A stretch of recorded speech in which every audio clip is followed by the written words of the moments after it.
लखनपुर गांव में मीना नाम की एक लड़की रहा करती थी। वो गांव में अपने माता पिता के साथ रहती थी। उसके माता पिता बहुत गरीब थे और बड़ी मुश्किलों से मेहनत मजदूरी करके अपनी और मीना की गुजर बसर किया करते थे। मीना बाकी बच्चों को अच्छे अच्छे कपड़े पहना देख बहुत उदास हुआ करती थी। उसने एक दिन अपनी माँ से कहा, माँ मुझे भी एक नई फ्रॉक दिलवा दो ना। देखो मेरी सहेली सुशीला ने इतनी अच्छी फ्रॉक पहनी है कि क्या बताऊं। हाँ बेटा, मैं और तेरे पिताजी आज शहर मजदूरी करने जा रहे हैं और शाम को जब पैसे मिलेंगे ना, उससे तेरे लिए फ्रॉक लेकर आएंगे, हैं? ठीक है? ऐसा कहकर मीना की माँ और उसके पिता शहर मजदूरी करने के लिए चले जाते हैं। लेकिन सारा दिन काम करने के बाद जब वो शाम को वापस आ रहे थे तो उनकी साइकिल का एक्सीडेंट हो जाता है और दोनों की वहीं पर मृत्यु हो जाती है। मीना बहुत दुखी हो जाती है। माँ, पिताजी, आप मुझे छोड़कर क्यों चले गए? अब मेरा ख्याल कौन रखेगा? माँ, तुम्हारी बहुत याद आएगी। मीना दुखी होकर एक जंगल में चली जाती है और मरने के लिए एक कुएं में छलांग लगाने लगती है। तभी कुएं की जल देवी प्रकट होती हैं और उसे बचाकर बाहर निकाल लेती हैं। जल देवी मीना से कहती है, क्या बात है बच्ची, तुम अपनी जान क्यों दे रही हो? बात क्या है, मुझे बताओ। मीना रोते हुए उसे सारी बात बताती है। मीना की बात सुनकर जल देवी कहती है, मीना, तुम्हारे माँ बाप तो वापस नहीं आ सकते, लेकिन मैं तुम्हें कुछ देना चाहती हूँ। ये लो, मैं तुम्हें जादुई गाउन दे रही हूँ। ये गाउन तुम्हारी हमेशा रक्षा करेगा और तुम्हारी सहायता करेगा। ऐसा कहकर देवी गायब हो जाती है और मीना मन ही मन सोचती है कि भला ये कैसे उसकी रक्षा कर सकता है। लेकिन मीना को वो गाउन बहुत अच्छा लगा और वो उसे पहन लेती है और सोचती है कि काश कि उसके पास एक बहुत अच्छा सूट होता, और वो गाउन सूट में बदल जाता है। फिर मीना सोचती है कि उसे भूख लगी है, काश उसके पास खाने के लिए स्वादिष्ट भोजन होता। तो सामने मीना के बहुत सारा खाना आ जाता है। अरे वाह, लगता है ये जादुई गाउन है, जो सोचती हूँ वही हो जाता है।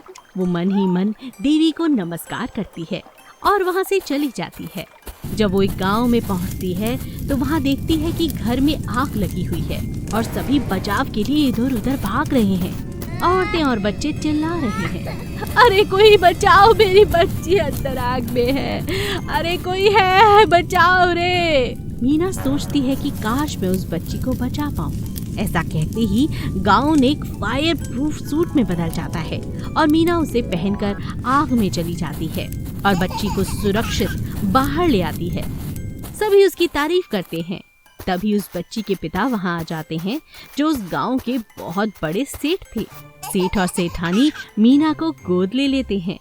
अरे बेटा, आज से तू अनाथ नहीं है, तू मेरी बच्ची है और हम तुम्हारे माता पिता। और इस तरह से जादुई गाउन की कृपा से मीना को एक अच्छा परिवार मिल जाता है और वो एक नया जीवन जीने लगती है। समोसे वाली रमा। एक गांव में एक परिवार रहता था। परिवार का मुखिया रामलाल कोयले का व्यापारी था। रामलाल अपने बेटे मोहन और उसकी पत्नी रमा के साथ रहता था। मोहन और रामलाल दोनों अपना कारोबार संभालते और रमा घर संभालती थी। रमा बहुत अच्छा खाना बनाती थी। जो भी उसके हाथ का खाना खाता था बहुत तारीफ करता था। बेटी, तुम्हारे हाथ के खाने में तो जादू है। ये तो आपका आशीर्वाद है बाबूजी। एक बार बहुत ज्यादा बारिश होने के कारण उनका कोयले का व्यापार ठप हो गया। बेटा, हमारा सारा कोयला गीला हो गया है, अब कोयला कोई नहीं खरीदेगा, हमारा तो बहुत नुकसान हो गया। पिताजी, आप चिंता ना करें, मैं कुछ और करता हूँ। व्यापार में हुए घाटे की भरपाई करने के लिए रामलाल को अपना घर भी बेचना पड़ा। वो लोग पास के एक छोटे से घर में जाकर रहने लगे। मुझे माफ कर दो रमा बेटा, काश हम एक बड़ा सा गोदाम बना लेते जिसमें अपना कोयला रखते। बाहर पड़ा रहने के कारण सारा कोयला गीला हो गया और हमें नुकसान झेलना पड़ा। कोई बात नहीं पिताजी, सुख दुख तो कर्मों का खेल है। मोहन ने बहुत कोशिश की पर वह कोई काम नहीं कर पाया। एक दिन रमा बोली, पिताजी, आप आज्ञा दे तो मैं समोसे बेचने का व्यापार शुरू करूं। आपका आशीर्वाद बहुत जरूरी है। मुझे कोई ऐतराज नहीं है बेटा। रमा ने अपने घर के बाहर ही समोसे का व्यापार शुरू कर दिया। वो इतने स्वादिष्ट समोसे बनाती कि लोग समोसे की खुशबू से ही खींचे चले आते। वाह रमा दीदी, तुम्हारे हाथ में तो जादू है। मैं तो रोज ये समोसे खाता हूँ, फिर भी दूसरे दिन मन नहीं भरता, फिर यहाँ आ जाता हूँ। रमा का समोसों का व्यापार दिनों दिन बढ़ने लगा। अपनी मेहनत से रमा ने खूब पैसे कमाए और उन पैसों को जोड़ कर भी रखा। पिताजी, ये मेरे बचाए हुए कुछ पैसे हैं। इन पैसों से आप फिर से अपना कोयले का व्यापार शुरू कर लीजिए। वाह बेटा, तुमने तो कमाल कर दिया। आज तुमने अपनी मेहनत से हमारे घर को बर्बाद होने से बचा लिया। अब मैं खूब अच्छे से अपना काम करूंगा, पर पहले गोदाम बनाऊंगा। सीख, मेहनत और लगन से किया गया काम हमेशा प्रगति कराता है। सोहन के पास एक खटारा बाइक थी। वह कभी भी कहीं भी खराब हो जाती थी। सोहन उसे मैकेनिक के पास ले जाता और पैसे देकर जैसे तैसे ठीक करवाता था। अरे भाई सोहन, नई बाइक ले लो, कब तक इसकी मरम्मत करवाते रहोगे? अब ये ज्यादा दिन चलने वाली नहीं है। सोहन को डींगे मारने की बहुत बुरी आदत थी। अरे तुम देखना, मेरी बाइक जर्मनी से आने वाली है, मैं उसी का इंतजार कर रहा हूँ। और जिसे तुम खटारा समझ रहे हो ना, इसे तो दिल्ली के ऑटो एक्सपो में भेजना है, दुनिया देखने आएगी इसे। अरे इसमें ऐसी क्या खास बात है सोहन भाई? हाँ, खास बात तो ये है कि ये बाइक मेरे दादाजी की है। एक बड़े राजा ने उन्हें तोहफे में दी थी। ये 150 साल पुरानी बाइक है। हर जगह सोहन बिना सोचे समझे गप्पे मारता रहता था। एक दिन सोहन अपनी पत्नी के साथ पिक्चर देखने जा रहा था। रास्ते में बाइक फिर खराब हो गई। जब तक वो चली तब तक पिक्चर खत्म हो चुकी थी। गुस्से में आकर उसकी पत्नी ने कहा, देखो जी, बहुत हुआ। आज के बाद मैं इस बाइक पर नहीं बैठूंगी। आज मेरी सहेलियां सभी मुझ पर हंस रही थी। इस खटारा पर तो तुम ही बैठो, मैं चली घर। घर पहुंचकर सोहन ने अपने पड़ोसी की बाइक चुरा ली और उसे सुबह होने से पहले अपनी बाइक के साथ जोड़कर एक नए रूप में रंग दिया। सोहन अपनी पत्नी और बच्चों को लेकर पिक्चर दिखाने ले गया। सब बहुत खुश थे, लेकिन सोहन का पड़ोसी बहुत उदास था। उसने पुलिस में कंप्लेंट भी कराई, पर बाइक का कुछ पता ना चला। एक दिन एक पुलिस ऑफिसर सोहन को मिला। अरे सोहन, मुझे जरा पुलिस स्टेशन तक छोड़ दे। जी हाँ, चलिए, आइए बैठिए। अरे बड़ी अच्छी बाइक है भाई, एकदम अलग। कहाँ से लाए हो? सिडनी से लाया हूँ साहब, मेरे चाचा की वहाँ बाइक की फैक्ट्री है। आपको चाहिए तो बताइएगा जरूर। सोहन की बातों पर अफसर को शक हुआ। अरे आओ सोहन, बैठो, तुम्हें चाय पिलाते हैं। सोहन खुश हो गया और अफसर के इशारे पर उसकी बाइक की तलाशी हुई और पता चला कि ये तो चोरी की बाइक है। अच्छा साहब, मैं चलता हूँ, चाय के लिए धन्यवाद। अरे रुको रुको, अभी कहाँ, अभी तो बस चाय ही पिलाई है, हवा खाना तो बाकी है। चलो हवालात में, चोरी करने और गप्पे मारने का बहुत शौक है ना तुम्हें?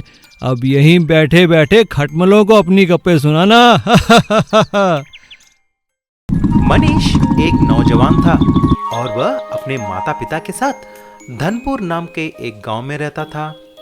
कुछ दिनों से वह एक लड़की मीरा के साथ प्यार करता था। इसीलिए मनीष ने मीरा को लेकर अपने घर चला जाता है और अपने माता पिता को दिखाता है।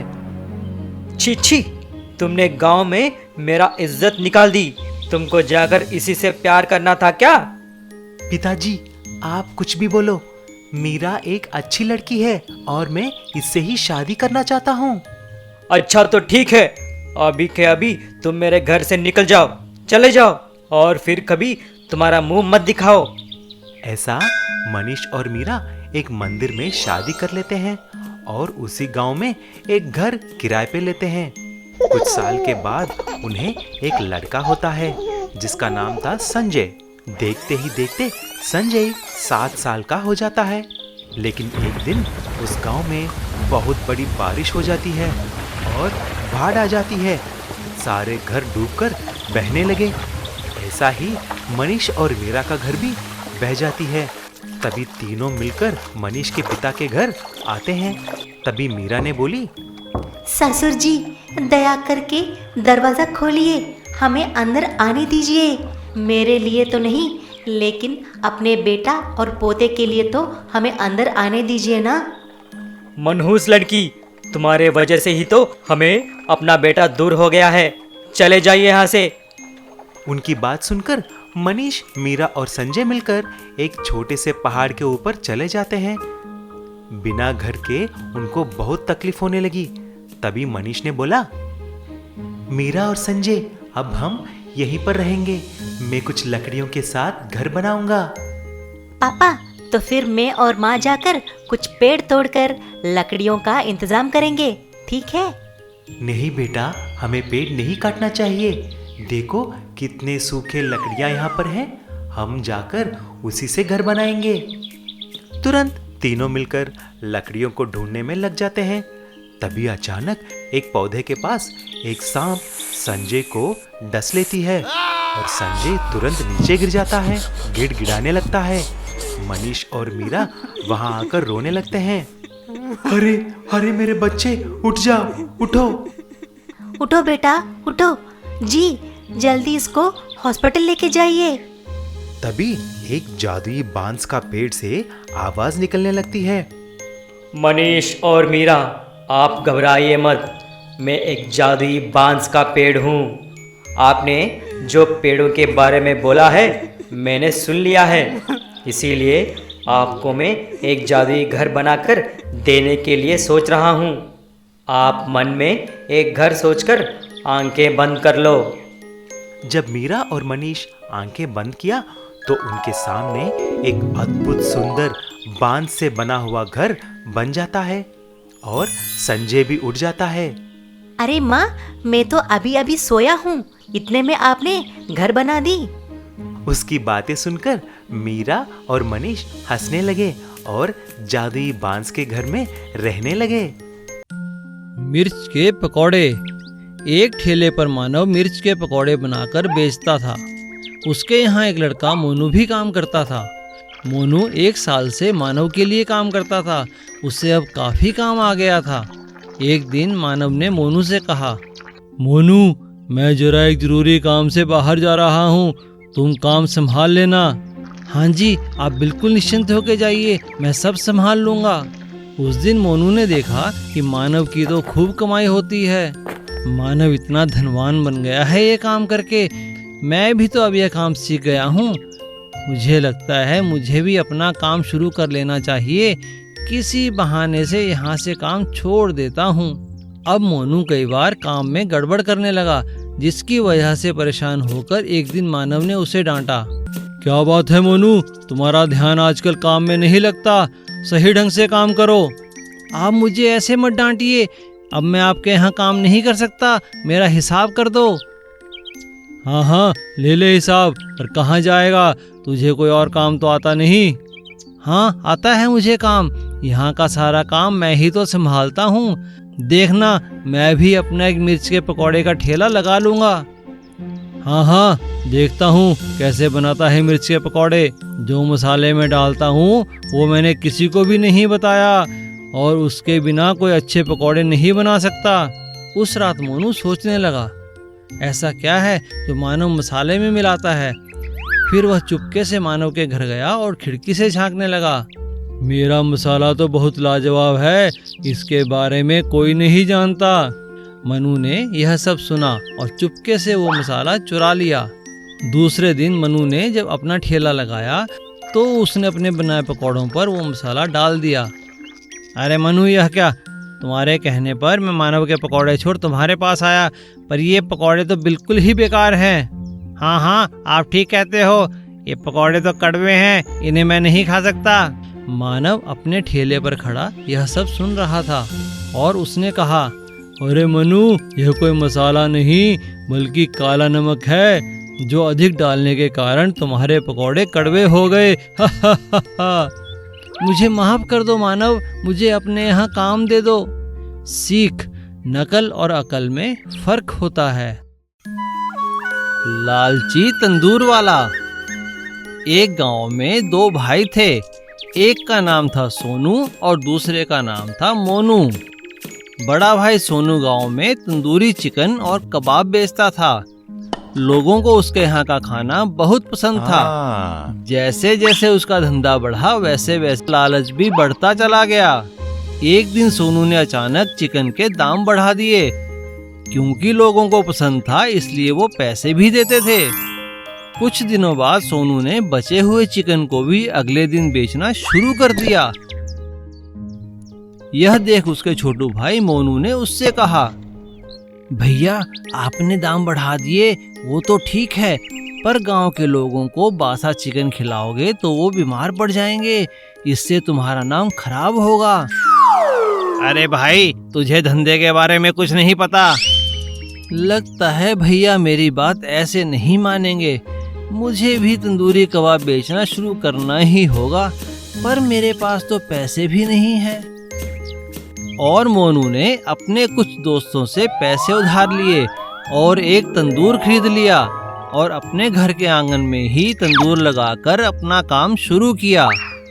मोनू ने अपने दोस्तों की सलाह से पूरे गांव में यह बात फैला दी कि फोन पर ऑर्डर देते ही खाना मिलेगा, वह भी बिल्कुल ताजा, और दुकान पर आने की आवश्यकता ही नहीं है। धीरे धीरे उसे फोन पर ऑर्डर मिलने लगे।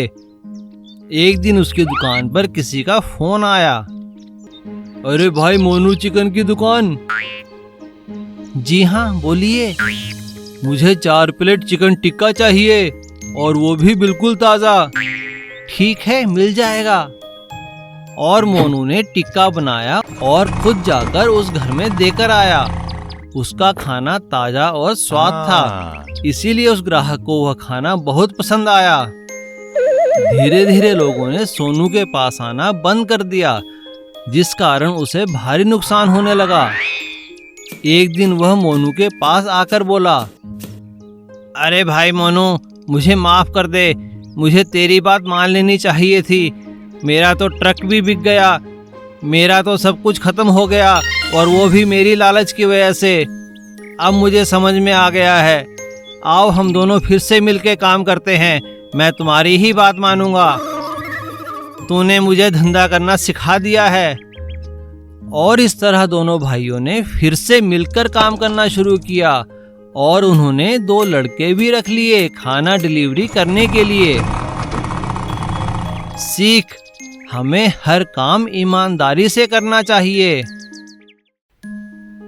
मुर्गी के अंडे की सब्जी। प्रबल नाम का एक किसान था। उसका खेत पूरी तरह बेकार हो चुका था। लाख मेहनत करने के बाद भी खेत से कुछ फायदा ना मिला। हे भगवान, समझ नहीं आता क्या करूं, खेत में तो कुछ उगता ही नहीं। प्रबल चिंतित रहने लगा और उसने खेत पर जाना भी बंद कर दिया। कई दिन बीते।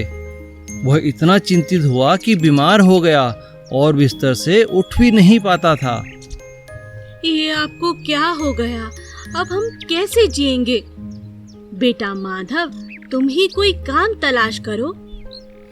हाँ माँ, आप चिंता मत करो। माधव अब दिन रात काम ढूंढता, कभी कभी खेती पर भी जाता था, पर कोई फायदा न मिलता।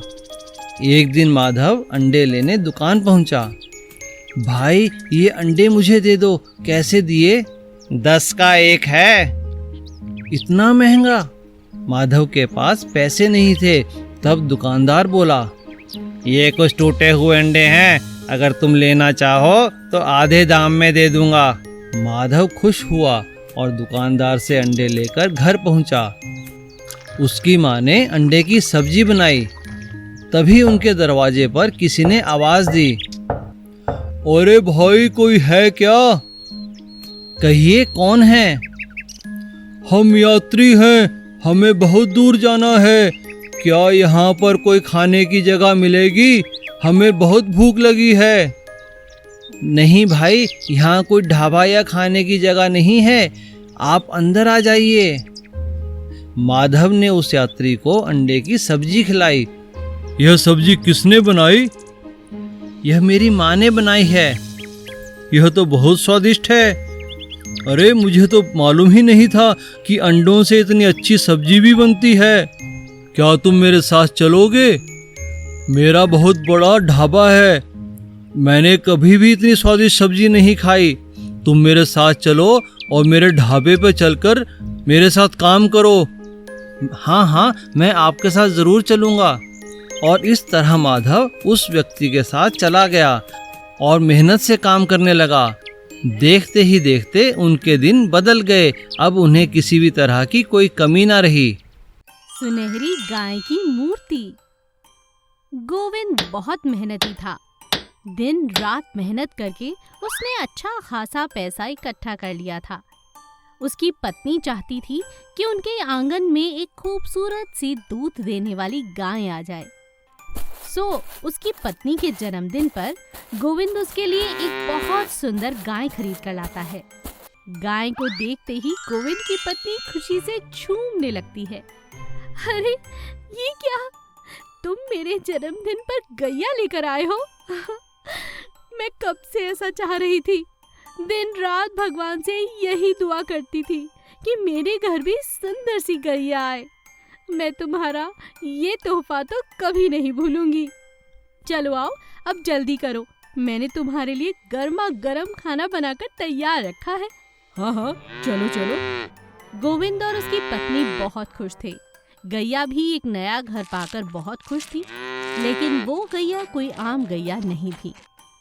रात ढलते ही अचानक से गैया सुनहरे रंग में बदल जाती और ऐसा लगता मानो वो कोई प्रतिमा है, क्योंकि ना तो वो हिलती, ना बोलती और ना ही सोती। जिस तरह से खड़ी थी वैसी ही खड़ी रह जाती। यह बात किसी को भी मालूम नहीं थी। एक दिन उनके पड़ोसी विषमनाथ ने अचानक से सुनहरी गाय को आंगन में खड़े हुए देखा। उसके मन में लालच आ गया। अरे ये क्या, सुनहरे रंग की सोने की बनी हुई गाय, और वो भी गोविंद के आंगन में।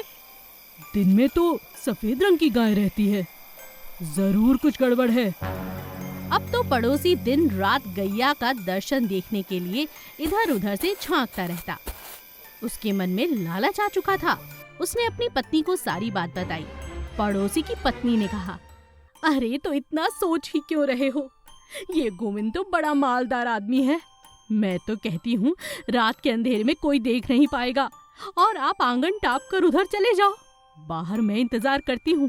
थोड़ा सा गाय का पैर ही तोड़ कर ले आओ, हमारी पुश्तें खाएंगी। हाँ। अपनी पत्नी की बातों में आकर पड़ोसी वैसी ही हरकत कर बैठता है। लेकिन अचानक गोविंद की पत्नी की आंख खुलती है और वो पानी पीने के लिए जाती है। अचानक उसका ध्यान जाता है कि उसका पड़ोसी दीवार फांदकर गैया की तरफ आ रहा है और गैया एकदम सुनहरे रंग की बदल चुकी है। गोविंद की पत्नी हैरान थी। गोविंद की पत्नी तुरंत अपने पति को उठाती है। गोविंद और उसकी पत्नी लगातार दरवाजे में छिपकर ये दृश्य देख रहे थे कि पड़ोसी आता है और सुनहरी गाय को जैसे ही हाथ लगाता है वो असली गाय में बदल जाती है। पड़ोसी घबराकर वहां से भाग जाता है। तभी गैया से आवाज आती है, मैं मामूली गाय नहीं हूँ यशोदा, मैं एक मूर्ति में इसलिए बदल जाती हूँ क्योंकि मुझे श्राप मिला है।